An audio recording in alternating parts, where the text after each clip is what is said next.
So pigs might be the most underrated animal on the homestead. They give us incredible pork, help us use up extra food, and are a big part of how we become self-efficient.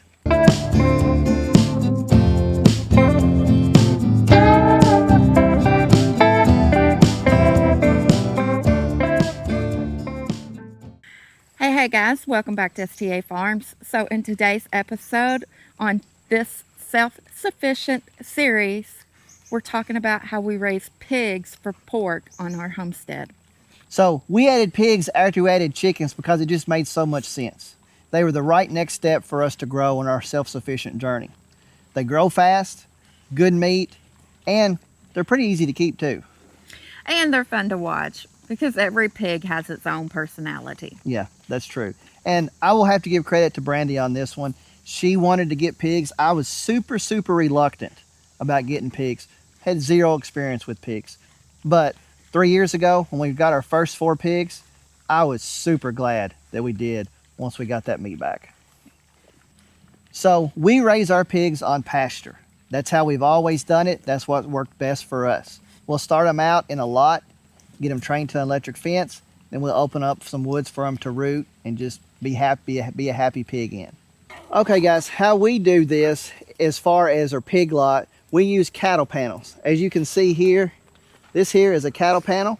In front of the cattle panel, we run an electric fence. And the reason we do that is to get the pigs trained to an electric fence, because when they're piglets, whenever pigs doesn't know what electric fence is, whenever they hit it, they naturally want to go forward, but you want to train them to where when they hit the electric, they go backwards. That's why you need a barrier behind your electric fence. So they'll start hitting it, then they'll want to go forward, but they can't go forward anymore. Then they learn to back up. So when they touch the electric fence and there's nothing back there, they back up. Because as you can see with these pigs, as big as these pigs are, I'd say the 2 biggest ones here, the male, the biggest one right up there, he's probably going on 220 pounds or so already. And they could obviously run through a 1-strand electric fence. That's why you want to train them. So what we do, we take the cattle panels, we drive the T-posts, we wire the cattle panels to the T-posts, do an electric fence in front of it. We ribbon it really good. Pigs don't have very good eyesight, so we ribbon it really good so they know when they touch it, and then they try to go forward, they can't go forward, they back up. Then after, I would say probably about a month or so of doing that, they're pretty well trained to it.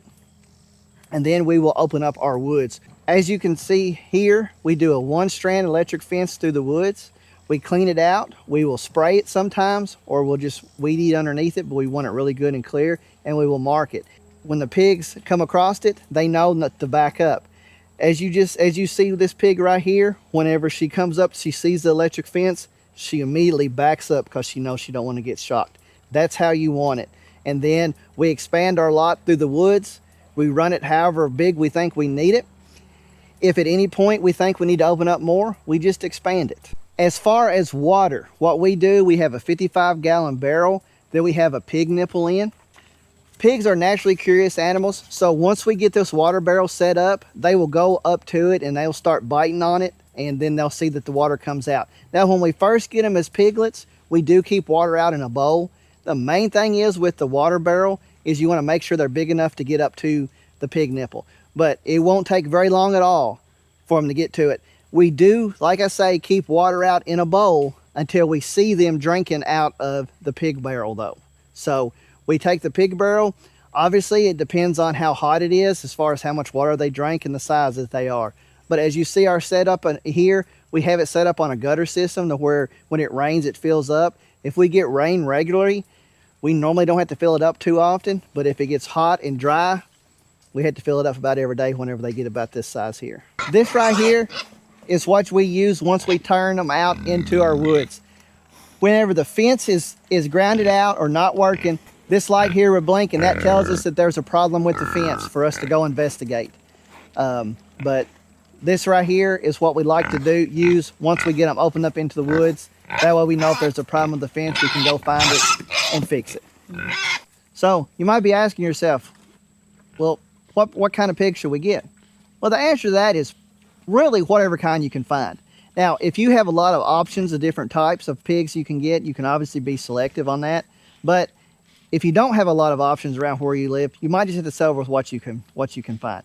For us, what has worked best for us on pasture with our setup is a Duroc cross pig. We have had by far the best luck with those. They grow faster, the meat's tender, the meat's more flavorful. Now we have had other breeds. We've had the Yorkshire, the kind that you would see normally that's grew out in the pig houses. They've not done near as good. The full stock ones like that we've got one year, they didn't do near as good on pasture. But for us, the Duroc cross has done the best. If you have your options, I would say probably if you're going to pasture them, a cross, some form of a cross, 2 or 3 different types of pigs would probably be the best on pasture. Pig, pig, pig, pig, pig, pig. So pig, pig, pig, pig, pig, pig, pig, pig. All right, so we feed a 14% mash to our pigs, and we give them garden scraps and other scraps from the kitchen. And when we first get our piglets, we start them out on a 16% mash, and we feed them that for about a month while they're in here in the lot getting trained to the fence. But then we switch it over to just 14%, and they grow better on it. Pigs provide a huge return. One pig can fill your freezer and provide you with enough meat for the whole year. They're efficient. They're a quick turnaround compared to other animals. You can go from piglet to freezer in about 8 to 10 months. And there's not another animal that we raise that you can get that amount of meat in that short of a time frame. And when we cook pork from the pigs that we raised, we know that it's clean and healthy, and we know exactly where it came from, and it is so much more flavorful than store-bought. Yes. So if you're just getting started, you don't need a big setup. A couple of pigs, good quality fence is really all you need, even if you just have a small space. Now, if you don't have the room to let your pigs out on pasture to forage in the woods or to forage in pasture, whatever, then you can keep them in a smaller space. It might take longer than 8 to 10 months, or you might have to feed them more feed, but it most certainly can be done. Yeah, and you're going to learn a lot that first time you work with pigs, so don't be afraid to try and start small. Just start small and grow.